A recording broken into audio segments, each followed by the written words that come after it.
Good morning class. मेरा नाम हरे कृष्ण भागवत है और मैं आपका बायोलॉजी टीचर हूं और मैं आपका स्वागत करता हूं ई विद्या अचीवर्स ग्रुप में। आज हम डिस्कस करने जा रहे हैं बायोलॉजी क्लास 12 के आउटलाइन्स के बारे में और इसमें मैं आपको बताने जा रहा हूं कि कौन कौन से चैप्टर्स हैं जो क्लास 12 बायोलॉजी में आप लोगों को पढ़ने हैं। यहाँ पर एक छोटा सा इंट्रोडक्शन है मेरा। मैं जूलॉजी का छात्र रहा हूँ और मैं लगभग 20 वर्षों से मेडिकल के और ग्रेजुएट और अंडर ग्रेजुएट बच्चों को मैं लगभग पढ़ाता आ रहा हूँ और मैं माउथ कैंसर पर शोध वैज्ञानिक हूँ और कई सारी अवार्ड्स मैंने प्राप्त किए हैं जिनकी छोटी सी जानकारी इसमें दी हुई है। और मैं बात करने जा रहा हूँ कि यह जो क्लास मैं ले रहा हूँ यह क्लास किन बच्चों के लिए आवश्यक है और किन को यह फ़ायदेमंद हो सकता है। तो इसमें हम बात करेंगे सीबीएसई, आईसीएसई, जैक और अदर स्टेट बोर्ड, मतलब कि हर उस बोर्ड के बच्चे जो बायोलॉजी क्लास 12 में पढ़ते हैं और वहाँ पे यह काम आने वाला है। इसमें मेडिकल के बच्चे शामिल हैं जहाँ पीएमटी और एम्स के बच्चे और नीट को ध्यान में रखकर इस वीडियो को बनाया जा रहा है। तो इसमें उन सभी कंटेंट्स शामिल हैं जो उन बच्चों के लिए आवश्यक हैं। तो देखें कौन कौन सी चीज़ें हैं। तो क्लास 12 के जो टोटल बायोलॉजी है उनको क्लास 12 बायोलॉजी को 16 चैप्टर्स में बांटे गए हैं जिनको 5 यूनिट्स में बांटा गया है।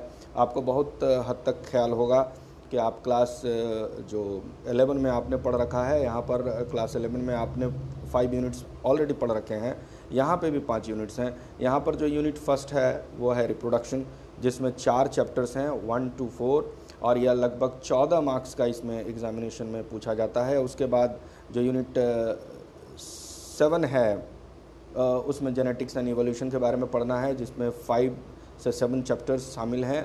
3 चैप्टर्स इसमें हैं 5, 6, 7 और यहाँ से 18 मार्क्स पूछे जाते हैं। जैसा कि आपको पता है कि जेनेटिक्स को बायोलॉजी का बैकबोन कहा जाता है, तो जेनेटिक्स और इवोल्यूशन हम इसके बारे में इस चैप्टर में पढ़ेंगे। इसके बाद हम बात करते हैं यूनिट 8 की, जिसमें हम बायो इन ह्यूमन वेलफेयर के बारे में पढ़ते हैं और इसमें 8, 9, 10 इसमें भी 3 चैप्टर शामिल हैं और इससे 14 मार्क्स के प्रश्न पूछे जाते हैं बोर्ड एग्जामिनेशन में। फिर हम बात करेंगे इसके बाद वाले यूनिट की, वह है बायोटेक्नोलॉजी एंड इट्स एप्लीकेशन। इसमें चैप्टर 11 और 12 शामिल हैं। इससे 10 नंबर के प्रश्न पूछे जाते हैं। और लास्ट है इकोलॉजी, जिसमें 4 चैप्टर शामिल हैं 13, 14, 15 एंड 16 और इससे 14 नंबर के प्रश्न पूछे जाते हैं। तो हम बात करते हैं सबसे पहले यूनिट नंबर 6 की, जिसके अंदर हम बात करेंगे। इसके अंदर 4 चैप्टर्स हैं, 4 अलग अलग चैप्टर्स। यह बहुत इंपॉर्टेंट है, यह ह्यूमन फिजियोलॉजी का है पार्ट और प्लांट फिजियोलॉजी का भी, क्योंकि इसके अंदर रिप्रोडक्शन जो है आपको याद होगा कि आपने क्लास 11 में चैप्टर नंबर 15, 16, 17 से पहले आपने वहाँ पर फिजियोलॉजी पढ़ी है। चैप्टर नंबर 11 से 15 पढ़ा है आपने प्लांट फिजियोलॉजी और उसके बाद 16 to 22 आपने पढ़ा है एनिमल फिजियोलॉजी। तो यहाँ पर यह फिजियोलॉजी का ही पार्ट है। यहाँ पर हम पढ़ेंगे रिप्रोडक्शन इन ऑर्गेनिज्म। पहले चैप्टर में इंट्रोडक्शन है। This introduction deals with the reproduction as a whole in both animal and plants and also in the micro organism, जैसे बैक्टीरिया आदि में भी इसके बारे में हम लोग को पढ़ना है। इसके बाद हम बात करेंगे दूसरे चैप्टर्स की, जिसमें हम पढ़ेंगे sexual reproduction in flowering plant, means flowering plants में कैसे रिप्रोडक्शन होता है, इसके बारे में प्लांट के बारे में पढ़ेंगे। हायर प्लांट्स के बारे में पढ़ेंगे। ये बड़ा ही क्रूशियल है, बड़ा ही इंपॉर्टेंट चैप्टर है और इसमें से बहुत सारे सवाल मेडिकल में पूछे जाते हैं। इसके बाद हम बात करेंगे ह्यूमन रिप्रोडक्शन की, जो कि ह्यूमन फिजियोलॉजी से सवाल है।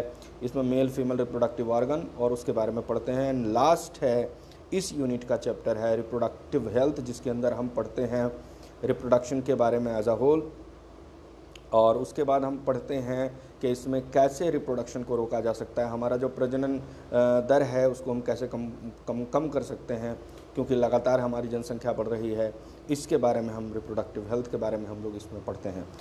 हम अब चलते हैं नेक्स्ट यूनिट के बारे में। नेक्स्ट यूनिट हमारा जेनेटिक्स एंड इवोल्यूशन है। ये बहुत ही इंपॉर्टेंट है। इसमें 3 चैप्टर शामिल हैं 5, 6, 7 और इसमें चैप्टर नंबर 5 है principle and inheritance and variation. इसके बारे में आप बहुत कुछ पढ़ चुके हैं क्लास 10th में।